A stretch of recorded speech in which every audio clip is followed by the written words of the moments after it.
Ladies and gentlemen, welcome back to the Crypto News Podcast. We are buzzing as always, and I'm super pumped to have today's guest on the show. He's coming in hot from the one and only Nashville, Tennessee, in the great US of A, one of the best cities on the planet, and may or may not be the bachelorette capital of the world. So always a good time there. That's just what I've heard. But time for the bio. Today we have Shane Mack on the show, co-founder of XMTP, the largest open protocol and network for secure Web3 messaging. Prior to XMTP, Shane founded Assist, which built the first business messaging for Facebook Messenger. That's huge. Apple Business Chat, Google Business Messaging, and SMS. Assist was acquired in 2019. In 2017, Shane co-founded and bootstrapped Squared Away, which provides remote executive assistance powered by military spouses. Squared Away recently passed 25 mil in revenue, led by his co-founder. Shane currently lives in beautiful Nashville, Tennessee. It's been a hot minute. Super pumped to have you on. Shane, welcome to the show, my friend. Hey, Matt. It's great to be here. Thanks for having me. Pumped to have you on. You and I were shooting the shit a little about Nashville before we jumped on here. I have to start with Nashville. It's one of the best cities on the planet, and it appears, I got one buddy who lives there and friends who are frequenting there all the time. They say it's absolutely blowing up. You were saying it's like the next Austin. There's just so much going on there. Why is everyone moving there? Any like non-obvious reasons why there's so much buzz around Nashville right now? I have a couple answers to that. So for me personally, I've always loved music. I love the culture of it. I love cities that aren't a monoculture, where you kind of connect different dots and you're around different people. And so I also feel like ideas, even when I work in technology, when I'm around musicians or people that are, you know, really going after their dream, and that's kind of the culture and the vibe that Nashville is. It's just really inspiring and awesome to be around that creative energy. And I learned a lot from that creative energy, even doing it in a different kind of discipline. So I just love the culture and the music and the vibe of it. But also, I would say I call it the switchboard city. So I can be anywhere in the United States by 10 a.m. And it's right kind of like has that middle. It has enough people coming to it where there's enough direct flights. There's now a direct flight to London. And so the fact that I can get to London, but I can be to New York, I can be in a meeting in New York by 10 a.m. I can be to San Francisco with the time change in a meeting in the office by 10 a.m. Austin, Seattle, Miami, Chicago. And the fact that you can really have that hub, I call it the switchboard. And then as the world has gone remote, I actually feel like it's a great place to host your offsite because you can reverse switchboard it. Everyone can come here easily. It's really built for people coming to town. The convention center is great. Places to stay are great. The tourism is great. The activities are great. The vibe is great. And so I think for building relationships, kind of, I always say relationships are built in the barn, not in the boardroom. Like when you want to do personal things, have more kind of, go golfing. Like you were saying, you love golf. Tons of that here. And I think those kind of activities are the things that build better relationships. And so I feel like it's just a perfect kind of mix of all those things. But the switchboardness of it is something that I think Austin doesn't have or Miami doesn't have because they're just a little harder to get to. Where actually our interconnectedness to all the cities, it's not that we're competing with them, we're actually the hub of them. Great point there. Did you, is that a Shane Mack original, the switchboard line? It is. And it's funny, you kind of just listen to what sticks and you don't even really know why. I said it like 2 years ago. I was giving a talk in town and everyone after me was like, the switchboard and the switchboard. And then everyone started saying the switchboard. And this guy actually made a design and I tweeted it a couple years ago because he sent it to me and he designed the United States and he said the switchboard city and he had all of the air travel times and time changes to get anywhere by 10 a.m. And so this guy Jordan in town did that. And so that kind of gave me the idea of the switchboard. And then people just started saying it. People started using it. And so, I call it the switchboard city. I know it's a little off topic and perhaps I'm way over my head in asking you this, but real estate wise, you think it's a good bet going in Nashville? Seems like it. I mean, I'm not a real estate investor. I don't pertain or claim to know anything about real estate. But when people come here from New York, they think it looks really cheap. So yeah, good point. Love that. Let's jump into some messaging stuff. You built some crazy messaging tech in your career. Why messaging? Like when you finished uni and did your thing and was like, hey, I need to start a career. What am I going to, like, why messaging of all things? Was it just a no-brainer thing back in the day when you first started? I'm very curious to understand why you've sort of taken such a deep dive into messaging. Obviously, it makes sense. It's all we do nowadays.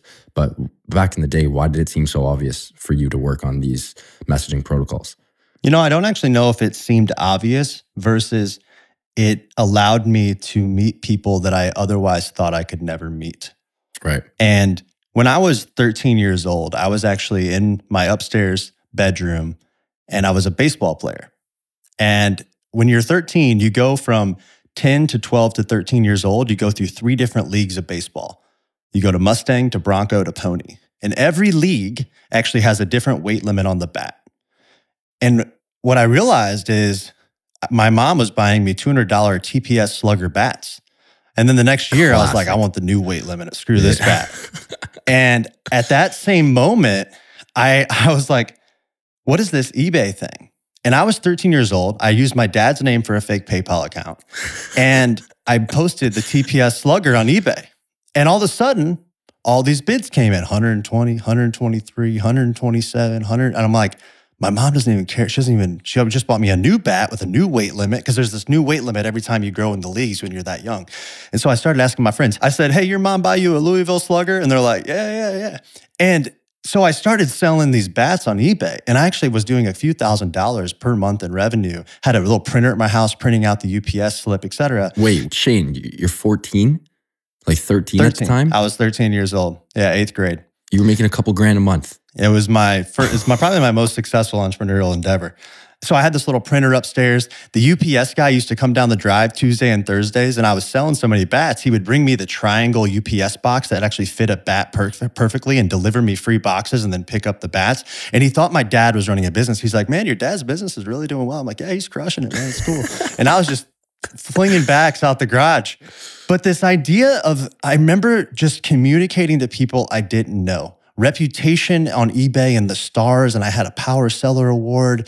And just meeting people all over the world to me was this fascinating concept from a guy who was from Bartonville, Illinois, who really I didn't really have a lot of people around me who went to college or even talked about college or didn't really feel like I had a lot of opportunity or people were doing things that I found to be really inspiring. And then the internet, I found all these people and got connected to all these people that were really inspiring to me. And that led me to just keep messing around on chat rooms and then the eBay forums and then the meeting people through that. And that led me to about 2004 or 5. I was in college and I was emailing people and I just got on Facebook. And I was like, I wonder if I could build a script to get a Facebook photo to show up on top of email.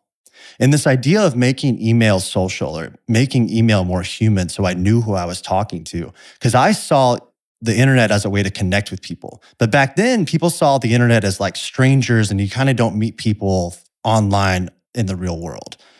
And just that kind of belief of you can build trust online and build real relationships and have real connections led me down the path of social and then social CRM. And then my first company was called Gist.com, which was the first company to ever aggregate all of the API data out of Twitter, Facebook, LinkedIn, et cetera.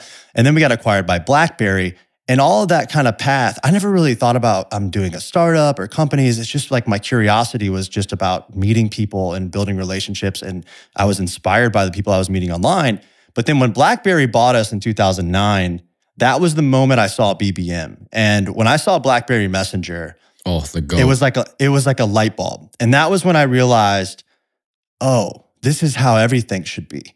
I should talk to businesses this way. I should talk to all my relationships this way. This is how I should talk to groups and forums. And it's more intimate. I have like a presence. I can see if they read it. All these little nuances that made it more intimate and more connected. And that to me was the moment. Wait, Shane, sorry to interrupt here. Was BBM the first one to really because again, I'm 28 right now. So I was using BBM in, early high school, end of sort of middle school kind of thing. And then once I got to uni, it was just strictly iPhone. You were a loser if you had a BlackBerry kind of thing. But was BBM the first one to really blow up the sort of instant messaging phenomenon? For mobile. Before that, mobile, SMS happened, right? And T9 Word, et cetera. But BBM made it an intimate experience. Like the double check mark on WhatsApp that I knew Matt was present while I was there and I could see that he read it and that webhook actually allowed me to do that. They made it cool. And And they made it where you wanted to be on BlackBerry because of BBM, which actually was the demise of BlackBerry. And so when we got acquired, our goal was to rip out BBM and give it to everyone in the world and make it non-proprietary. But because BBM sold phones, every time it went to the executive team to rip out BBM and make it non-proprietary, they were like, well, we can't give away BBM. That's why people buy a BlackBerry. And ultimately, they went from 90 billion to 3, and WhatsApp happened. And it was the largest, kind of fastest growing messaging app in the world. And it was actually, BBM had the same vision. That is insane. Yeah, this is just bringing back so many flashbacks. I actually have on my back right here, I have the original BlackBerry Bold that they gave us when they acquired us, and they walked in and they said, everyone in the world wants a keyboard. And it's my reminder of how wrong people can be. So did you fly up to, because again, BlackBerry's, I believe the HQ is not too far away from me in Toronto, in Hamilton. Do you ever fly up to Hamilton and meet Jim Balsillie? Yeah. Never met Jim Balsillie. TA, who was the CEO, just did for sure. Right, wow. What a story. So I guess before we jump into XMTP, I'd love if you could tell a couple more stories about, working with Facebook and Apple and the other big dog companies and how you helped them, create messaging protocols. For sure. I mean, Facebook, we were messing around in 2013. My co-founder was the founder of Geek Squad, Robert Stevens. So I met Robert, I met him on the internet, and he was like, I'm going to move to San Francisco. And we were just chatting, and I was like, this is the CTO of Best Buy for 10 years. And all he does is talk on Twitter about how Twitter DMs and messaging, like in 2008, he was the first brand, Best Buy, Fortune 50 company, first brand in the world to move their support onto Twitter DMs. Like that's how much he believed. He did that in 2008? 2008. Holy and so shit. I saw this guy and I'm like, he sees the future. And we just kind of really connected on that.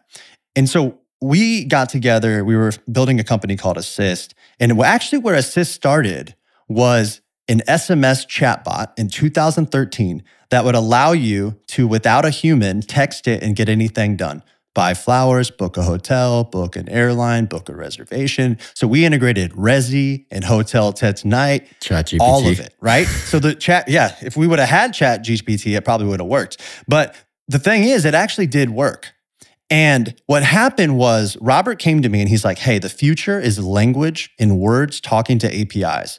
Language is actually the global translator of everything in the world. So if we can be that, then every API in the world can talk to each other and all these complicated systems actually go away. And it's kind of what's happening now with ChatGPT and plugins and everything. It's kind of funny to see it a decade later. But what he said to me at the time was, let's pick a few simple use cases. And his 2 use cases were 1-800-Flowers and Great Clips. Because he actually got his haircut at Great Clips. Not because it was a good haircut, because the queuing system was so efficient that he could schedule online and walk in 13 minutes and get a haircut and be out in 10. He didn't even care what his hair looked like. He just cared about efficiency. Like that's the kind of person he is.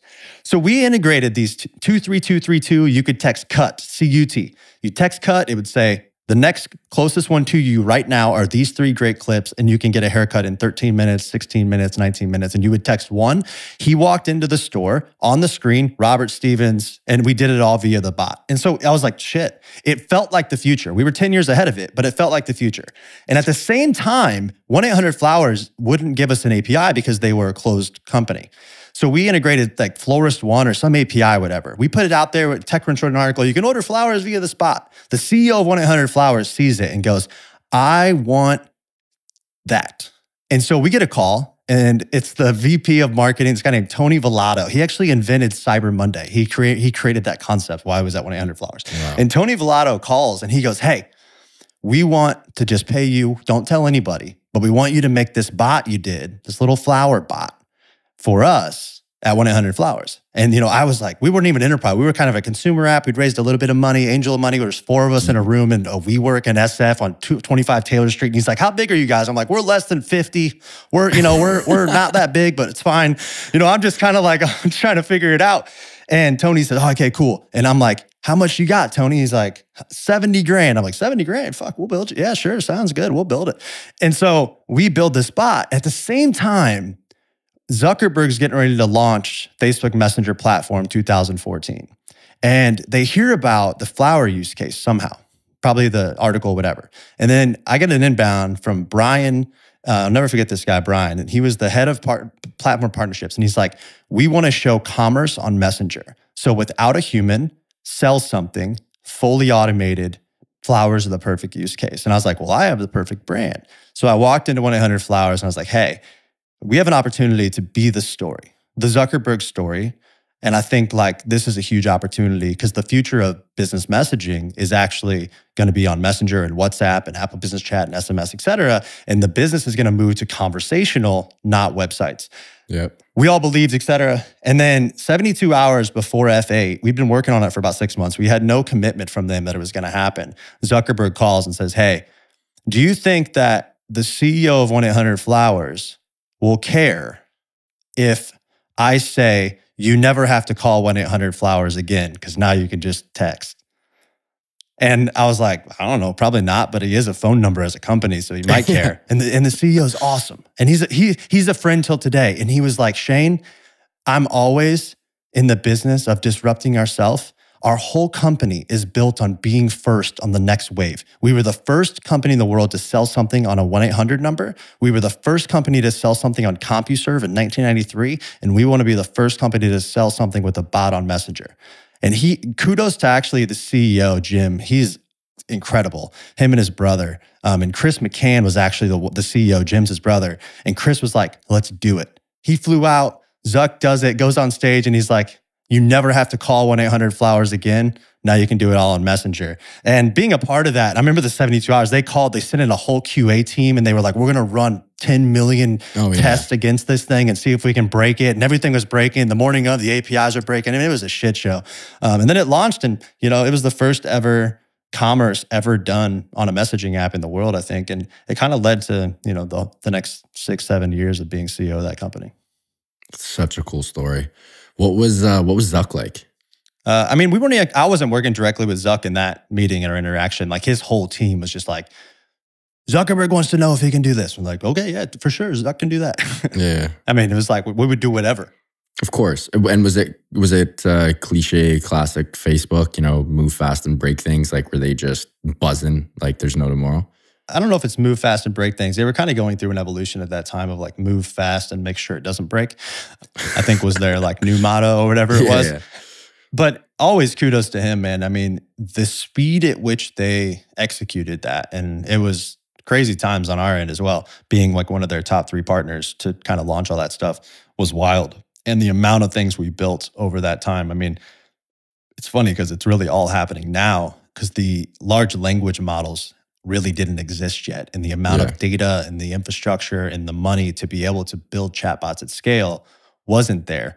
And so the struggle was in, all of the technologies coming together at the right time. And I think messaging was actually ahead of the chatbot technology. Very interesting. Let's jump into the creme de la creme of the show, and that is XMTP. Before we do that, we'll give a huge shout out to our sponsor, PrimeXBT. Longtime friends of CryptoNews.com, who offers a robust trading system for both beginners and professional traders. Doesn't matter if you're a rookie or a vet, you can easily design and customize your layouts and widgets to best fit your trading style. PrimeXBT is also running an exclusive promotion for listeners of the Crypto News podcast. After making your first deposit, you get 50% of that first deposit credited to your account as a bonus that can be used as additional collateral to open positions. The promo code is CryptoNews50. That is CryptoNews50, all one word, to receive 50% of your deposit credited to your trading account. And now back to the show with Shane. So Shane, those stories you told are some of the best stories that have ever been told on the Crypto News pod. So kudos and huge shout out to you. That is, you got my hair standing up a little there. That must have been just absolutely electric. I love electric stories. Yeah, the Apple story is actually better, but I can save that. We don't have to. Tee it up. Give us the Apple story, then we'll get into XMTP. No, we'll save that for the next one. You can't, save a few stories for next time. You got it. We'll save that for the next one. So XMTP, you worked with Facebook Messenger, you worked with 1-800-Flowers, Apple Business Chat, Google Business Messaging, SMS. You've done it all in messaging. Why the jump to Web3? To me, it's just a jump to messaging. I'm just doing exactly what I've always been doing. But the question was, for me, is there a way to do it better and a way to do it different that changes the relationship between developers and protocols? And after 15 years of building in Web 2, I've been spending 15 years getting rugged by Web 2. Every single time we made an innovation, working with Facebook was amazing till they changed the API, till they changed the business model, till they changed the feature, till they forced us to do things, till they didn't tell us that things were going to change, till Twitter cut us off from DMs, till Twitter cut all the features, wouldn't let us do things for support, started charging us $400,000 out of the blue for no reason, cut out all the other partners, killed all the applications, and the entire ecosystem blew up. Like, that's the last 15 years of Web 2. The reason I was wanting to keep working on messaging was, one, was there an opportunity to build a new protocol? And that usually follows, is there a new identity? So when I really was talking to Matt, my co-founder, and I lived in San Francisco for 10 years, and you just, from osmosis, you're around people building in crypto and hearing it all, and my smartest developer friends are building really interesting stuff, a lot of hype cycles, but then like the real builders just keep building. And this idea that there was a new identity getting created that your private key could own. And actually, that shift would allow you to own digital items, own your identity, own your data, own your assets, own your communication. When I started to see the DeFi stuff and then the NFT stuff, I was like, maybe the wallet address could be a new identity. Maybe you'll be able to map identities you own to the wallet address instead of renting them from Instagram. And then you don't even own them. And I was like, could that be a new identity? And then if you go back in history, whenever there's a new identity created, a new communication protocol has the opportunity to be built. And for me, spending the last 15 years building on top of the protocols, the opportunity to build at the protocol level, to actually be at the base layer to create a network effect that allowed millions and millions or even billions of people to communicate every day. It's powerful. It's powerful. But do that in a way where it changed the relationship with developers.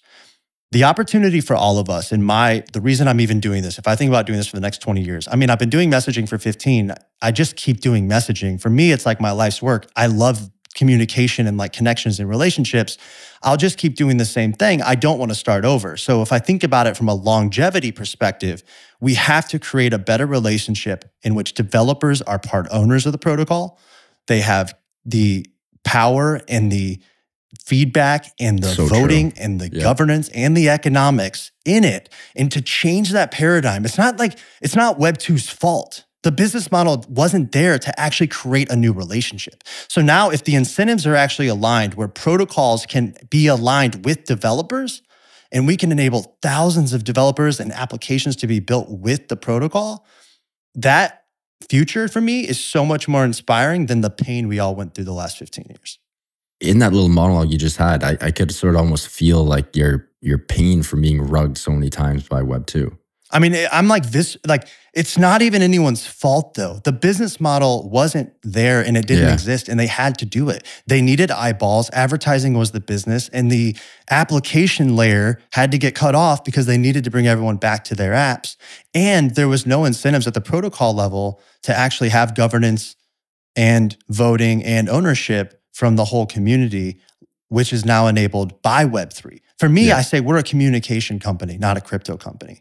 Crypto, though, enables a new ownership mechanism by which we can build a communication company so that we're not a centralized single company that owns all of your communication data, where everyone in the world's, like, all your communication data is all owned by Facebook reading your WhatsApp data. Like, that's crazy. That's not how it should work. So true. It's tough because, like, at least in my experience, Shane, when I explain this to friends or family or peers or whoever in my network that isn't in the space, I'm someone who always blames myself for good and bad. It's probably my problem and my issue.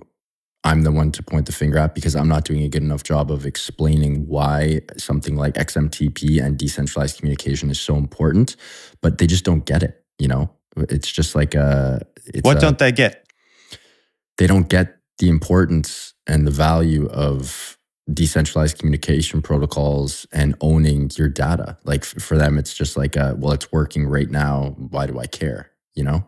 And I empathize with their point. I don't think that's the problem. I actually don't even think, I empathize with them. I don't think actually most people care about that, right? What is the problem? So for a user, right? Ask them this. Here's my phone, right? At the bottom of my phone, I have two apps. One's iMessage. Yep. Right? Yeah. The other is XMTP. Yep. Ask them this. What if one application could actually communicate to all messaging applications and you don't have to have 12 on your phone? I mean, that's the value prop. That's like the business, right? That's the business solution where it's like in one single panel, you have your Slack, you have your Gmail, you have your, if you have a client that uses Teams or whatever the case may be, you have it all in one single app where you don't have to keep. I mean, go back to the early days, right? It's like Adium. Remember that? Remember the Adium little widget on MSN Messenger, and it aggregated all your chats? But that's the value to people. And then you say, to follow up with that, all you say is this. And by the way, if you don't like the app you're using because you don't trust them anymore, because you know what? One person can buy one public company and actually read my entire 15 years of DMs, and I can't take those DMs with me. And if you don't like the new owner of that centralized company, whether you like him or not, you don't own that communication data. But the ability to delete that app, to not be surveillanced by that company, go to another app because your private key is your login, not their servers, and take your conversations with you is a fundamental shift in the world. And most people actually these days, especially in, like right now with everything happening in the world, they do understand what being surveillanced by technology companies mean. And I think it actually matters to people. But you have to focus on the value first. I mean, I'm full disclosure, I'm going to steal your point. That's bang on. And I agree with you. Every month that goes by, I feel like people are more cognizant of the shit show that's going on with surveillance and privacy and everything else, and not owning your data, not being able to transfer your data, not being able to have the workflow that you want on these messaging apps. So, and it's out of your control, right? It's out of your control. And the goal is to move control more to the individual, right? Yep. And then build the systems to help protect them. And that's it. Bingo. Yep. And that's a big paradigm shift that's currently happening. Let's jump into XMTP. Let's start with, give me the elevator pitch, and then we'll get into all the ecosystem topics and, the core beliefs, how you guys stand out from your competitors, the integration with unstoppable domains, which is huge, by the way. But yeah, give me the sort of the TLDR, and then we'll get into the nitty gritty stuff. Yeah. I mean, we're the largest and most secure messaging network for Web3. And that's really where we're at today.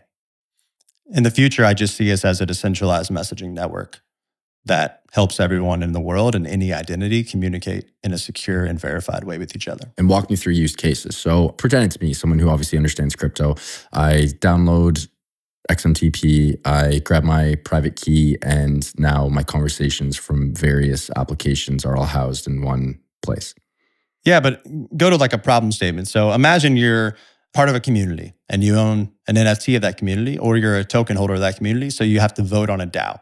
When you're on Snapshot and you want to send a notification for all your people to vote, the ability to see everyone who owns the token, send to that wallet a message, that person gets the message and actually can vote from any application that they're in, or go back to Snapshot. That kind of loop of retention, I think, is the problem today. The problem today is very simple. And this doesn't maybe not feel like a huge problem, but it's a really big problem in Web3, which is you can see everyone's wallet address who owns something that's part of your community or part of your DeFi protocol, and you can't reach them. And that's the core value of today, is you can actually message a wallet address that you otherwise could not message. And I think there's so many use cases in that around retention for applications, for creators to message NFT holders, for NFT holders to message each other, to discover each other.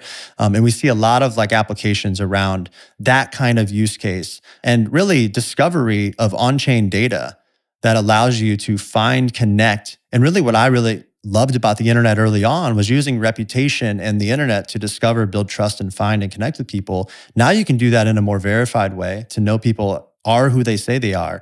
And the single most powerful thing we're doing today is verification that the person you're sending a message to is the person who owns what they say they own. And all the problems in crypto today, not all of them, there's a lot of problems in crypto today, but a big problem in crypto today is the Twitter DMs, Discord, email, spoofing, scams, etc. Because I say, hey, Matt, this is my wallet address. Hey, you had to send it here. But you don't know. And the ability to know that the person you're talking to, because the message object is signed by the same wallet that owns what they say they own, is a huge, I think, verification innovation. That's so true. Yeah, the phishing in crypto is absolutely bananas. And these cons per se, these scammers, they're getting so bloody good at it too. Like it's totally, it's out of this There's world. A lot of work to be done actually to protect people, create privacy around that. There's also a lot of, innovation that has to happen with like ZK proofs and everything, where I don't want to actually have to have my identity tied to all of my assets. I want to be able to prove for the right person that I own something, but not let you and everyone see that. And that infrastructure is there. It's just starting to happen, but it really needs to. If we want to take this mainstream, I'm not communicating from ShaneMac.eth and saying, hey, look at all this Bitcoin I have. That whole fallacy of how crypto works today is not how it's going to scale. Speaking of the future, one thing in doing research for the show, one thing that I've seen you say and write in the past is that owning messages might perhaps be more important than owning assets. And I'd love if you could take a deeper dive and sort of explain why perhaps the, mainstream users aren't cognizant or haven't recognized this phenomenon yet. Well, how big is crypto today? 800 bill, 700 bill? People. Oh God, couple million. Small, right? Here's the deal. Every single technology trend, everyone's obsessed with commerce as the first use case. If you go to the 90s, e-commerce, it's going to be e-commerce, it's going to be e-commerce. Email was way bigger. If you go to social commerce, the 2000s, social commerce, forums, you're going to be able to buy. Messaging was way bigger. 15 years now, we're 15 years into assets and currency being the use case, and it's small. Because communication and a change in communication and the human need to connect with people, and actually conversation comes before commerce. Like that's what crypto got wrong. Good point. It's actually your ability to connect and have conversations and build relationships is the thing that drives commerce in the world. It builds trust. And that's not how crypto works today. It's commerce and you might not know who you're dealing with. Which is a cool innovation because, the word trustless, which is a terrible word, but is a powerful concept. The ability to actually use technology to trust someone is a powerful thing that scales trust infinitely. But now to add in communication and verification to that, that's such a powerful shift that in my mind, owning your communication will be way bigger than owning your assets. Can you give some use cases, if you don't mind? Like in what regard will owning your comms, owning your DMs, like you mentioned a couple of times, being able to bring over your Twitter DMs or any other social platform DMs, how would that perhaps be more valuable than owning Bitcoin or a house or, or a car or any type of gold or any type of physical or digital asset? So if you think about the world as it exists today and how you create value in assets, is through audience and connections. Right. So let's say I'm an artist, right? Even if I made money on album sales, today I have to spend it all on Facebook to actually reach the people that I spent all this time getting. Yeah. So I'm actually probably losing money to get reach versus if I own my relationship with my audience because it's a public ledger of all the addresses that I have the consent to message. And then I can move to any application or take that with me in the future forever.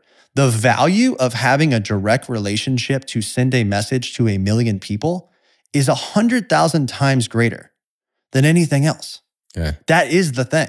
It's like an email list on steroids. Yeah, but today, you don't know that your email's landing in the promotions box of Gmail. Yeah. You don't know that you built your entire fan page on Facebook and then Linkin Park had the #1 fan page in the world and then in 2014 lost all their reach and had to spend millions of dollars to reach them. Like, that's the game. TikTok's the same way. Facebook's the same way. Instagram's the same way. It's literally the game. And that game has to change because your relationship with your audience and how close you are to your customer is the value. What you sell them is the next step. And so if you don't have that relationship, what do you have? Yeah, no, it's very true there. Walk me through sort of like the 5 to 10 year plans of XMTP and when you see non-Web3 folks jumping on the app. I'm sure there's already thousands of them, but I mean like mainstream Web 2, Web 2.5 folks jumping on XMTP to join the decentralized comms protocol. I think they never need to know about it. I don't think they need to know about chains. I don't think they need to know about XMTP. I think they need to feel like it feels today. Messaging is actually pretty damn good. It's awesome. I actually love WhatsApp. I love iMessage, right? Messaging is the greatest application on my phone. What has to happen is the use cases.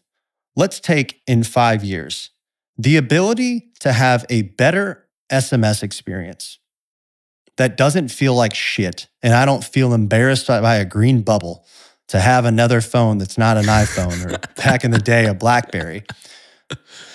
Take a use case of if I wanted to be able to message someone who had bought a ticket to a concert. So let's just say I bought a ticket and I have it on my phone, just like it is today, right? And I double click this, it pops up, and I have a ticket to a concert coming up tonight. It's called Tix, right? I tap it to you because now you can tap phones. And it pops up, and Apple Pay pops up because in the background, Apple Wallet has actually integrated wallet addresses that allow you to transfer digital items. And I say, send it to Matt. Matt then gets the ticket, and it's $7. It's $5 to Taylor Swift because it goes back to the creator, and it's $2 to pay the fee. The USDC changes into ETH, goes into Polygon, whatever. All the shit happens behind the scene. Yeah. I pay a $7 fee. I send the ticket to you. There's no Ticketmaster and StubHub taking 25% of everything, and the artist gets paid. This is going to take a while. There's a lot of monopolies in the place, but just take that use case. How does the artist then know to communicate with Matt? The only thing you have is a record of wallet addresses and the ability to reach any wallet address in the world that resolves to identity. And I actually feel like what's going to happen is iCloud and Google Cloud are going to actually expand. Today, it's your phone number and your email. And then it's going to be matt.eth or whatever your identity is. Or your email actually can just be the thing that maps a wallet address. With account abstraction happening and all this stuff, you might never have to know. But your ability to actually have a world-class messaging experience inside of iMessage, imagine it's a black bubble, not a green bubble, and it has all the capabilities of the blue bubble, but it's fully interoperable. It can communicate to Google. Applications can communicate to you. Taylor Swift can send a message to all ticket holders to the show tonight. It ends up in whatever application they're using. And that's really where, if you can have a decentralized messaging network that has premium and like modern messaging features, because there's also economics that allow us to keep building and improving the protocol as an ecosystem, and the trust to build with it because it's not going to cut you off or change it, et cetera. All of a sudden, you can imagine a world that replaces SMS way down in the future that actually allows people to reach people based on what they're sending each other, things they own, tickets they own, assets they own, et cetera. The ability for identity to map to any wallet address, consumers might never have to know. They just are excited that now their iMessage thing can communicate to tons more things. Yeah, more powerful. Or their WhatsApp thing can communicate to tons more things. And if you go a little further, any identity in the world should be able to communicate with each other. So with account abstraction today, a Twitter handle could communicate to a phone number via XMTP with modern messaging features because of the way it's built. So account abstraction gets a wallet address. The wallet address allows the routing, but my Twitter handle is my identity. Your phone number is yours. But now we can have world-class messaging that isn't the shit Twitter DMs that are unencrypted that I don't want to use. Wow, that's cool. And like that can happen today. And so I actually feel like on the consumer experience, they may never know, but they may just be like, wow, I can communicate to so many more identities that I never thought about. I love that. One point you keep, the identity point on the front end, Shane, like what do you think the front end is going to look like for, the future of messaging? Because that's something that I have no idea. About. I have no idea. You guys partner with Unstoppable Domains, which is obviously a huge step in the right direction, but that's something I really think about. Is it going to be a microchip in my wrist? Is it going to be, is it going to be matt.eth? Is it going to be mattzaheb.apple, mattzaheb.fb? Like what the heck's the future? How are we going to talk to each other? What's going to be that front end thing that, depicts and quantifies human A versus human B? I have no idea. If you were to take a bet, give me your hot take. I believe it's whoever people trust, and it gives them a sense of status and purpose. And so what's interesting about what's happening, Unstoppable Domains is a good example. Unstoppable Domains has tons of domains, right? If there's anything true about the human race, it's our need to differentiate and be unique and think we're snowflakes, even if we're not, is going to be true forever. So in that case, what this allows is actually different. It's that we don't all have to have an Instagram handle that looks the same with an @ It's that we can all have infinite identities that all map to the same mechanism of a wallet address and a private key. And so the future actually looks very different. I'm actually ShaneMac.Titleist. You know why? Because I'm a fucking golfer, right?